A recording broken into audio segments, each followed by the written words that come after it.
بسم اللہ الرحمن الرحیم۔ السلام علیکم ورحمۃ اللہ وبرکاتہ۔ میں زبیر خان ہوں اور آپ میرا ویلاگ دیکھ رہے ہیں۔ ٹرمپ کے پسندیدہ فیلڈ مارشل کے نئے اہداف، یہ آج کے پروگرام کا موضوع ہے۔ ماہ مئی میں ہونے والی 4 روزہ پاک بھارت جنگ کے بعد پاکستان کے فیلڈ مارشل عاصم منیر صاحب، ان کی تو جیسے لاٹری نہ نکل آئی ہو اور وہ اچانک موجودہ امریکی صدر کی آنکھ کا تارا سا بن کر ابھرے ہیں۔ واضح رہے کہ ان سے پہلے امریکی صدر بائیڈن نے اپنی مدت صدارت میں بننے والے دونوں پاکستانی وزرائے اعظم کو بالکل لفٹ نہیں کرائی تھی اور وہ پاکستان کو دنیا کا خطرناک ترین ملک کہا کرتے تھے۔ اس کے برعکس موجودہ امریکی صدر ٹرمپ کہتے ہیں کہ انہیں بہادر، جیتنے والے اور فوری فیصلہ کرنے والے افراد بہت اچھے لگتے ہیں، اور پاکستان کے فیلڈ مارشل میں یہ تینوں خوبیاں موجود ہیں۔ بھارت کے ساتھ 4 روزہ جنگ میں کامیابی کے بعد فیلڈ مارشل صاحب نے افغانستان کو بھی دھول چٹا دی ہے اور اب مشرق وسطیٰ کے ممالک کے تعاون سے فائر بندی کا ڈھنڈورا پیٹا جا رہا ہے۔ اپنی جرأت مندانہ طبیعت کی بنا پر فیلڈ مارشل نے صدر ٹرمپ کے کون کون سے نئے اہداف پورے کرنے کے وعدے وعید کر لیے ہیں، ان کا ابھی اس پروگرام میں ذکر کیا جائے گا۔ جہاں تک امریکی صدر ٹرمپ کی اپنی شخصیت کا تعلق ہے تو ان کے بارے میں امریکہ میں مقیم پاکستانی نژاد حسین حقانی صاحب کا یہ کہنا بجا ہے کہ وہ ایک غیر روایتی امریکی صدر ہیں اور اپنی تعریف کو بہت پسند کرتے ہیں۔ پاکستان کے فیلڈ مارشل ٹرمپ صاحب کی شخصیت کی ان خصوصیات کو اچھی طرح جان گئے ہیں۔ بہت زیادہ تعریف اور اب دوسری دفعہ نوبل پرائز کے لیے پاکستان کی طرف سے صدر ٹرمپ کی نامزدگی نے صدر ٹرمپ کی نظروں میں پاکستان کے فیلڈ مارشل کے مقام کو کچھ اور بلند کر دیا ہے۔ غزہ جنگ بندی کے بارے میں پاکستان کی فوجی طاقت کو فیلڈ مارشل نے بہت عمدگی سے ٹرمپ صاحب کے سامنے پیش کیا ہے اور امریکی صدر پاکستان کی بطور اسلامی ملک کی اہمیت کو اب اچھی طرح سمجھ چکے ہیں۔ اب ان نئے اہداف کا ذکر جو صدر ٹرمپ نے پاکستان کے فیلڈ مارشل کو دیے ہیں، اور یہ ہیں وہ اہداف جن کو حاصل کرنے کے لیے فیلڈ مارشل صاحب نے صدر ٹرمپ سے وعدہ بھی کر لیا ہے۔ اپنی ایک ملاقات میں ابراہیم معاہدہ اور اسرائیل کو تسلیم کرنے کے ٹرمپ کی طرف سے دیے گئے اہداف کو فیلڈ مارشل عاصم منیر نے دل سے قبول کر لیا ہے۔ اسرائیل کو تسلیم کرنے کے معاملے کو پاکستان کے مذہبی حلقے اکثر حکومتوں کو بلیک میل کرنے میں استعمال کرتے ہیں، یعنی جب بھی کبھی اسرائیل کو تسلیم کرنے کی بات کی جاتی ہے تو یہ مذہبی حلقے جو ہیں وہ ملک میں جنون سا پیدا کر دیتے ہیں۔ اب فیلڈ مارشل صاحب نے چونکہ یہ وعدہ کر لیا تسلیم کرنے کا، اس لیے انہوں نے ایک طرف تو TLP سمیت تمام مذہبی تنظیموں کی جو کہ شدت پسند ہیں ان کی کمر توڑ کے رکھ دی ہے، اور دوسری طرف صدر ٹرمپ کو یہ پیغام دے دیا ہے کہ دیکھ لو میں تمہارے اہداف کو پورے کرنے کے لیے اپنی قوم پر کتنی سختی کر رہا ہوں۔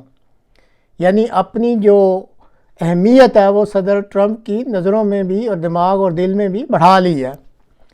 بگرام ایئر بیس کا امریکہ کے لیے حصول کا ہدف بھی فیلڈ مارشل نے قبول کر لیا ہے، اور یہ جو افغانستان سے آج کل پاکستان کی چھیڑ چھاڑ ہے یہ اسی سلسلے کی کڑی ہے۔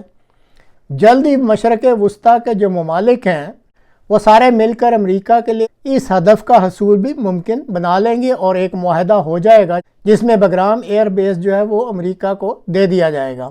پاکستان کی طرف سے امریکہ کو نایاب قدرتی معدنیات مہیا کرنے کے بارے میں بھی وعدہ کر لیا گیا ہے، اور یہ ہدف جو ہے یہ حاصل کرنا ہے فیلڈ مارشل صاحب نے۔ اب جو صورتحال اس وقت موجود ہے اس کے مطابق چین دنیا بھر کی نایاب قدرتی معدنیات کی 17 آئٹمز پر ہر قسم کی اجارہ داری رکھتا ہے، اور اس بنا پر وہ امریکہ کو بھی بلیک میل کرتا رہتا ہے۔ پاکستان کے فیلڈ مارشل نے ستمبر میں وائٹ ہاؤس کے اوول آفس میں لکڑی کے بنے صندوق میں پاکستان میں پائی جانے والی نایاب قدرتی معدنیات جب صدر امریکہ کو دکھلائیں تو ان کی باچھیں کھل گئیں۔ پاکستانی حکومت کے تخمینے کے مطابق اس کے صوبہ بلوچستان میں پائی جانے والی یہ نایاب قدرتی معدنیات جو اس وقت موجود ہیں ان کی مالیت 8 ٹریلین امریکن ڈالر بتلائی جا رہی ہے۔ اب ان معدنیات کو دیکھنے کے بعد امریکی ریاست میسوری میں واقع US اسٹریٹجک میٹلز نے تو یہ اعلان بھی کر دیا ہے کہ اس کو پاکستان سے ان نایاب قدرتی معدنیات کی پہلی کھیپ بھی مل چکی ہے۔ واضح رہے کہ امریکی فرم یہ جس کا بھی میں نے نام لیا ہے میسوری ریاست کی، اس نے پاکستان آرمی کی تنظیم فرنٹیئر ورکس آرگنائزیشن کے ساتھ $5 ملین مالیت کا معاہدہ بھی کر لیا، اور اسی معاہدے کے تحت یہ نایاب قدرتی معدنیات جو ہیں یہ امریکہ روانہ کی گئی ہیں۔